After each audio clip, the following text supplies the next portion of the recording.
I'll work on it next time, but just get me out of this one. Yeah. And so the problem is, the problem with this is because you have to understand, number one, that your circumstances have purpose. Yes, sir. Yes, sir. And so you can't keep asking God to take you out of your circumstances as if God didn't know what he was doing when he led you in there. Watch this, God, because the Bible says that the steps of a good man are ordered. They're ordered. They're ordered by God. And so now when you get into the situation again and you look at your problem, who are you blaming? Whose fault is it that you are where you are? We don't want to talk about it. We don't want to talk about it. But the reality of it is, just like the disciples in the storm, is Jesus sent you. Jesus. And so when he sent you, understand that where he sent you had a purpose. And so if I'm going to get to this purpose, if I'm going to understand this, how do I get to that place? That's easier said than done. No, it's not. You just got to change the way you're looking at it. Jesus. See, you got to change your perspective, because right now you're looking at it as if you're in it. But see, you got to get the eyes of God, and you got to see where you're going through it. And see, when you can change your perspective of it, you can understand that the Bible says weeping may endure for a night. You better help. Understand? So I got to understand where I'm going is purposeful. I got to go through. I must needs go through. I got to go through it. Pastor Monk, you helping. And so we got to understand that it has purpose. So if we're going to understand it, we got to change our perspective. We got to look past this and see where we're going. See that everything is going for our good. For he knows the plans that he has for us. And they are good and not evil. You understand? So we have to understand this. And so now what is the problem? We get into this now where we're dealing with not only our circumstances, but our insecurities. Now that's tough. Because some of us are dealing with insecurities that we don't even understand that we're dealing with. Come on. And so what, you tell me, preacher, what's going on? Why is it so wrong to have some insecurities? Why is it so wrong to have some insecurity? It's wrong to have insecurities because people who are insecure usually stems from immaturity and a brokenness or a hurt, a pain. All right? And so here's the problem with immature and insecure people. Insecure people seek out attention and validation at all costs. And that's why you got people who sit in a church and act like nothing's wrong and go home and cause hell at home because they don't know how to get out of it. They're insecure. You're right. That's why you got people who come to church and say, well, such and such didn't speak to me today. I ain't going back to that church. Immature. That's why you got people who will sit in church and pretend that they are something that they're... I heard this a while back, and it just blew my mind that this is what the world teaches us. The world says, fake it till you make it. Fake it till you make it. And we bought into it. We bought into it. We're not going to admit it, but we bought into it. And so what's the problem with faking it till you make it? Because as long as you're insecure and you have people around you who cultivate that insecurity, what happens is you never have to face the reality of who and what you are. That's true. That's true. And so watch this. This is interesting because we go all the way back to the beginning at the fall of man. Come on. I find it interesting because sin has just been committed and now there is sin and God comes out and the first question he asked to Adam is not, what did you do? Who were you with? Who beguiled you, Adam? He says, Adam, where are you? Where are you? Now, mind you, God didn't ask, the question wasn't for God because God knew where Adam was. The question was for Adam. Where are you? Where are you? Adam, tell me where you are.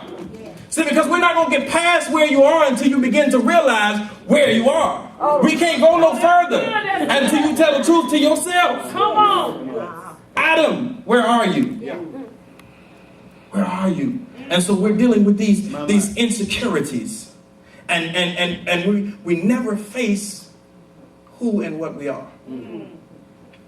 That's so true. That's good. And so inadvertently,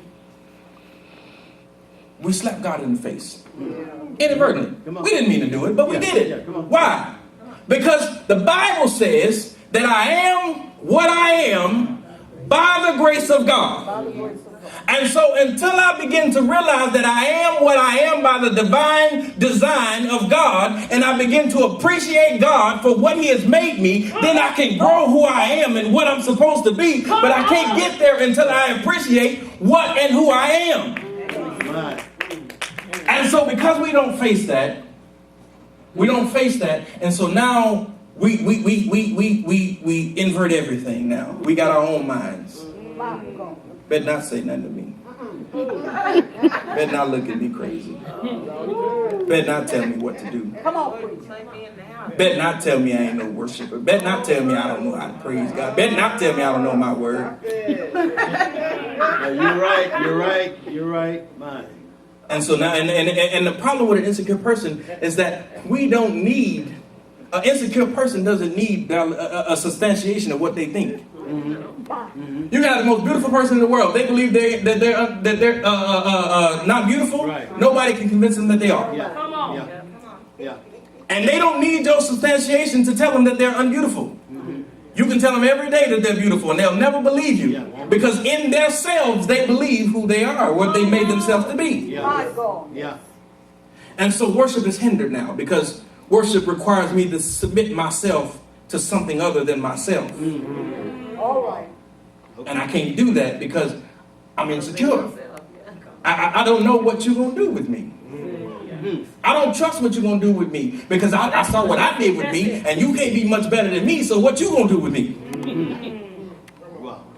If I couldn't fix it, you can't fix it. That's how we think. That's good. And so now we're insecure and we got all these things floating around in our head that become fact to us. And now we got to break walls to get into where we should have never had to get into. Yeah. And we got to break down walls and barriers and march around the walls of Jericho because you got walls up that had nothing to do with us. Yeah. Oh, that's good. Yeah. And so the problem, now watch this though. Security, we say insecurity all the time, and I think we misunderstand what that means because people say insecurity as though it's just one of those things. And understand this, security is necessary. Security is a good thing. Yeah. You got to be secure. Be secure in who you are. Security is necessary. It's a good thing. The problem is when you start looking for that security from without. Yeah. That's when you run into problems. Yeah. Because everything you needed should have come from within. But now I'm depending on people to give me something that I could not give myself. And I'm afraid and upset because they couldn't do it better than I did. And so now I'm in some kind of way. That is so good. Yeah. I'm in some kind of mood. I'm in some kind of place now. And so, watch this. The Bible says there are going to be some times when you are going to go through some things that there's nothing around you that's going to be able to help you. There's nothing around you that's going to be able to bring you out. There's nothing around you that's going to make you feel better. And you're going to have to do what David said. David said, I was in the middle of battle and I looked around and everybody was asleep. Everybody was down. He said, I had to encourage myself. There are going to be some times that you got to go through some stuff and you're going to have to do like Paul and say, I think myself happy. When I look back over all my life and all he's done for me, I think myself happy. You're going to have to encourage yourself through some things. You're going to have to change your perspective because, understand now, we preach that as Paul said, I think myself happy as if he would control his emotions. But what Paul was really saying is that as I look at who I have to confess to, it makes me happy that you know what I know. Hey. So all that really happened in Paul's situation is his perspective changed. Paul said, here I am locked in chains, I'm bound, I'm going before somebody. And he gets there and he says, oh, it's King Agrippa. I thought myself happy. My situation didn't change, but my perspective did. Yeah. Jesus. Yeah. Oh, that's good. Yeah. So now we have to understand that our circumstances are temporary, and we are who we are by the grace of God. Somebody say, he ain't done with me yet. Now, I'm not telling you to be cocky. I'm not telling you to be boastful. I'm not telling you to remain where you are. I'm just telling you to be secure in who you are. Understand that God has a divine design for you and a divine purpose, and you will get there if you keep walking in the ordered steps of the Lord. Come on, that's good. That's good. Yes. Yes. And so after that, now we've dealt with the insecurities and the circumstances, and we say, okay, now I can deal with that. What else is standing in my way? Okay. The next thing that stands in our way of true worship, the barrier to worship, is religion and tradition. Come on, go. All right. All right. See, I'm messing with somebody now because religion was the only thing you had to consider worship, right? Now I'm telling you the one thing you consider worship is standing in your way of true worship. Jesus. I understand. I'm going to break it down. Here we go. He says, now, what religion will hinder worship because our worship, because our knowledge, our worship, because the knowledge knowledge is the basis of religion, of relation, I'm sorry. And because there is no true understanding, there can be no true relation. I'll tell you what I mean. There are some people who have idolized relationships in their mind. They fantasized. Said, if I could just have this. Some people who are not married say, if I could just have a husband. Some people who are married say, if I could just have another one. Right. A different one. And it's interesting because we desire this thing, but we have no understanding. Everybody that you look at has their own story. All right. Everybody. And so the very thing that you find attractive, somebody else finds annoying. Right. Right. And so it's easy to be enticed or tempted by something that we don't understand, because in our minds it's one thing, and in reality it's something totally different. And so what happens is, in our churches today, we build worship around our ideal God. Have no understanding of God. My grandmother did it this way, and her grandmother did it this way, and her great-grandmother did it this way. And ever since I've been at First Baptist, we've done it this way. Can't ask them why they do it. Can't ask them to explain it. Can't ask them to take it in the Word. And they don't know it. But they know one thing. We always done it this way, and this is the way it's always going to be done. Religion, tradition. Yeah. Where I get that from? Let's go to the Word. She says now the very thing is, she says she says now, and Jesus answered her and said, thou knowest, okay, so, I'm sorry, that has nothing to draw the will. Now, watch, here we go. Verse 12. She says, art thou greater than our father Jacob, which gave us the well, and drank thereof himself, and his children, and his cattle? Yeah. She did it. She came to Jesus and put out the resume and said, hold up, how you gonna give me water that's better than the water that my pastor gave me? My ancestors gave me this well. Are you better than them? How you gonna give me what? He drank this water himself. This miracle spring water. So he says, now she goes down and she gets in her religion, she gets in her tradition. She says, how you gonna give us something better than we already got? We got the best. What you gonna give us that we ain't already got? And that's our mindset when it comes to worshiping God and His movement. What you gonna give us that we ain't already got? Yeah. Who said this new thing is worship? Who said we got to do it this way? Who said that we ain't got to go like by the word exactly? Oh. It's open to interpretation. That's our mindset. And we will defend to the hilt what we believe with no defense in the word. Yeah. And what it does is it locks us up. Because in the same way nobody can get in, nobody can get out. So you got this wall built up. And Jesus said, behold, I stand at the door and I knock. But we can't open it up. Because we already got a Jesus in there. We already got a God in here. And we don't want you coming in here changing what I got already established. So I got no room. We go back to the origins of Christ. When He came to earth, there was no room in the inn. Now there's no room on the inside of Christians, because we got our God.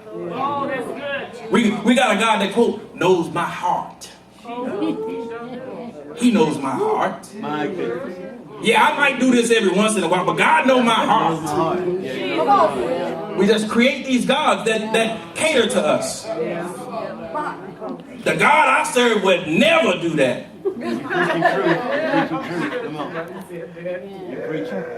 We just creating gods that fit us so that we can remain who we are, comfortable in our nature. something. Right. And so now we create these, and so now religion and tradition becomes a stagnant. It becomes something that hinders our worship. And so now we're day in and day out going through these rituals and these religious traditions, and nothing is changing. We're in church every week. Now we got church Monday through Friday, twice on Saturday, 3 times on Sunday, and we still empty. Still. It's saying something. Still don't know Jesus from nobody. Man. Still deceived, tossed to and fro with every wind of doctrine. But we got religion. That's all we need. My grandmother, if it was good enough for them, it's good enough for me. That's what we say. It sounds foolish when you say it like that, but that's a lot of mindsets in the church. Don't dare try to change me. And so the next big hindrance to our worship is ignorance. This is huge. Yes. Ignorance causes such a hindrance to worship. My goodness. It's so much of a hindrance that Jesus says, God says in Hosea, he says, my people are destroyed for lack of knowledge. Yeah. My people are destroyed for lack of knowledge. Can you imagine watching a people destroyed before your eyes? Not necessarily physically destroyed. Right. But carried away. Now we got doctrines based on what kind of stockings you wear. We got churches built around what color your suit is. Because we're ignorant. And ignorance can be understood in 2 contexts. Ignorance can be the ignorance of not knowing, and ignorance can be the ignoring of the truth of what you do know. Yeah. Either one is detrimental to a believer's worship. Yeah. Neither one can exist if you intend to have true worship. That's good. But we're in this place now where we're ignorant now. And because Jesus tells the woman at the well, he tells her, he says, she calls Jesus out. She says, wait a minute, now you this Jew. Yeah. Now we say we're supposed to worship over here. How come y'all say we got to worship over here in Jerusalem? Now explain that. You ever been to one of those places? People do that to you. When they find out you're a preacher, oh, don't let them find out you're a preacher. Oh my God, explain that. Now you a preacher. Now I want to show you this because this don't make no sense to me. Now the Bible say in one place it say this, and in another place it say that. Explain that to me, preacher. She's being sarcastic. She's challenging Christ, saying, "Hey, like, let me. Did you? Now who is you? That's true. Who is you? You come over here to our well. Come over here to the well that my ancestor gave me. And then y'all will come over here telling, first of all, y'all don't want nothing to do with us. We're beneath y'all. And then you will come over here, ask me for a drink, and then you're going to tell us that we worship in Rome. See, that's a hot spot right there. Right. That's right there. The framework. Then what that woman did now? You done told us that we worship in Rome. Yeah. Now, I just ain't going to tolerate that. Explain that, Jesus. And Jesus said, I tell you what, since you want to be smart, there's a time coming that it don't matter where you worship, because it ain't about where you are, it's about who you are and whose you are. So he says that, but he tells us, she says, now y'all, we say we worship over here, y'all say we got to worship over there. Why is that? Jesus says, he says, first of all, let me explain something to you. Come on. You don't even know who you worship. Yeah. He says we understand salvation because it's from us, for us. Y'all don't even know who you worship. Yet you challenge me as if you had some type of understanding. He says, yo, what is that? He says, yo, you know not who you worship. And so ignorance causes us, watch this now, ignorance causes us to be in a place now where we have challenged the very nature of God. Because now we can't accept what God says. Either because we don't know or we can't conform in ourselves. And so we ignore it. And so now we tell God and we tell the church and we tell the people, just like Satan told Eve, that God say you will not surely die if you eat it. He said you couldn't touch the fruit. And now we say to ourselves, we say to the people we influence, we say to everybody around us, it don't have to be just like that. It don't have. Well, listen. How you worship is how you worship. Do what makes you feel good. Do what feels right. And see, what we don't understand is that in this very nature, that right there is satanic. Yes. Come on. Yes. See, because we believe that in order to worship Satan, we got to go and bow to some deity that is God's enemy. False. Oh, Lord. Satanic worship, literally, the whole, Aleister Crowley wrote a book and he says that, do as thou wilt shall be the whole of the law. Yep. In other words, Christians, do what you want to do. Yep. Ain't no rules. Jesus. I heard someone say, it's your thing. Well, It's your thing. that's what he said. Do what you want to do. Yeah. And that's where we are as a church now. We got all of these different sects that worship this way and worship that way and worship that way. And nobody validates what they believe in the word because they don't have the knowledge, they don't have the power, and they don't have the people to set them straight in the word. Jesus. Because our churches are not preaching the truth anymore, but now we're selling experiences. Doesn't matter to me how much word you know. What matters to me is how big my church is. Yeah. Doesn't matter to me how many people you help come see the light of Jesus Christ.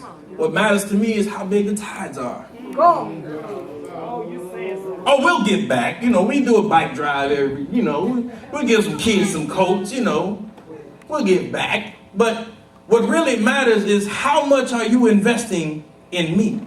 Oh, that's good. That's what we're teaching now. Come experience this. These light shows and musicians, they gonna come cheap. Come on over here and experience this. Pay your cover charge. That's where we are. And so nobody's teaching the truth. And so the sheep are scattered. As sheep do when there's no shepherd. Yeah. They scatter. And so because we have no shepherd, we're scattering. And we're making it up as we go.